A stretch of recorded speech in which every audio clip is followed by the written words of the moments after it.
c'est pas grave. L'histoire se répète. J'ai l'impression, Emmanuel Combe, qu'on a utilisé le bon vieil outil des droits de douane sans se poser trop de questions. Il se trouve que tout récemment, vous avez publié le 7 mars, dans Les Échos, une chronique en expliquant toutes les armes dont dispose l'Europe. Et il n'y a que des armes un peu plus nouvelles que le bon vieux droit de douane. Tu me mets 25, je te mets 25. Oui, alors juste un commentaire, vous disiez l'histoire se répète, elle se répète, mais c'est pas exactement la même histoire, puisque cette fois-ci, Trump a bien compris que la dernière fois, les mesures protectionnistes avaient été contournées.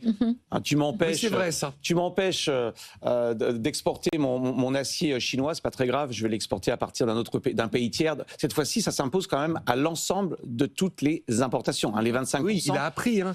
Ben oui, il a appris pour éviter le contournement. Mais pour répondre très directement à votre question, oui, j'ai regardé un petit peu de près les instruments commerciaux. On le connaît tous, hein, ce qu'on appelle la défense commerciale, les instruments classiques, l'anti-dumping, l'anti-subvention. Anti-dumping, c'est je prends une mesure parce qu'une entreprise est objectivement en concurrence déloyale. Voilà, il faut le démontrer. D'abord, il y a quand même un standard de preuve, anti-subvention, il y a aussi ce qu'on appelle les clauses de sauvegarde si les importations progressent trop rapidement. Et il y a un instrument assez nouveau et qui a un peu passé inaperçu. Et quand on le lit, on s'aperçoit que c'est potentiellement une forme d'arme nucléaire. Hein.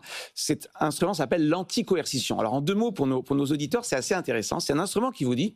2023, il a vu. Ouais, qui vous dit quoi? Finalement, Donald Trump, quand on l'écoute, il a deux discours. Il vous dit...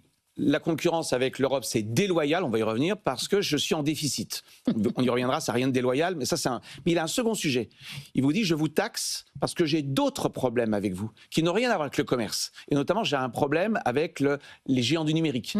Vous les régulez, vous avez fait le Digital Market Act, le DMA, vous avez fait le DSA, tout ça. Ça m'embête. Je veux que vous bougiez là-dessus, car si vous ne bougez pas là-dessus, alors vous aurez des droits de douane. Pardon, ça s'appelle une forme de coercition. Qu'est-ce que c'est contraindre quelqu'un? C'est utiliser finalement un outil classique, le droit de douane, pour résoudre un autre problème. Eh bien, que dit ce texte anti-coercition? Il dit que l'Europe, si elle est victime de ce chantage, il suffit juste de démontrer qu'elle est victime de ce... Alors là, ça paraît assez évident, puisqu'il le dit lui-même. Il dit, moi, un de mes objectifs, c'est de vous faire plier sur la régulation vis-à-vis des géants américains numériques. Eh bien, l'Europe peut prendre une panoplie de mesures, mais c'est impressionnant. Quand vous voyez la liste, c'est une liste à la Prévert.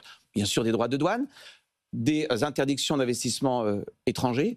Ça vise les entreprises, mais également les personnes physiques. Vous avez un arsenal. Personnes physiques, on dit à un grand patron américain, tu n'as plus le droit d'atterrir sur Quand vous lisez le texte, potentiellement, tous les instruments peuvent être mobilisés pour répondre à de la coercition. Fermeture des marchés publics européens. C'est est-ce que l'Europe osera y aller? Puisque là, elle a lancé une première salve de mesures qui sont des mesures chirurgicales. Ils refont ce que vous avez dit en 2018, c'est-à-dire des mesures à forte symbolique. Oui, bien sûr. Les Harley Davidson, les jeans, le beurre de cacahuètes, ça fait mal médiatiquement. Ça fait mal aussi politiquement. Il faut voir que ces produits sont fabriqués dans des régions qui sont très pro-Trump.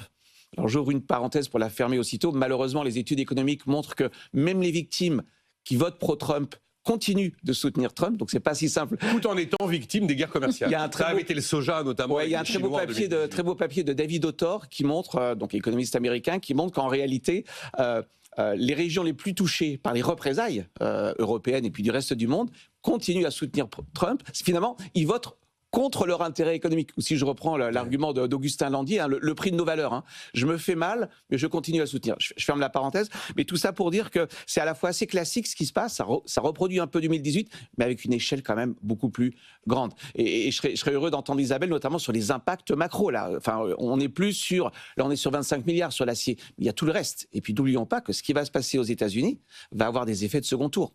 L'acier chinois, il faut bien qu'il se déverse quelque part. Il va peut-être se déverser vers l'Europe. Et on y reviendra, l'industrie de l'acier en Europe est déjà dans une situation super compliquée, notamment à cause de la fin des quotas gratuits, mais on y reviendra peut-être. De toute façon,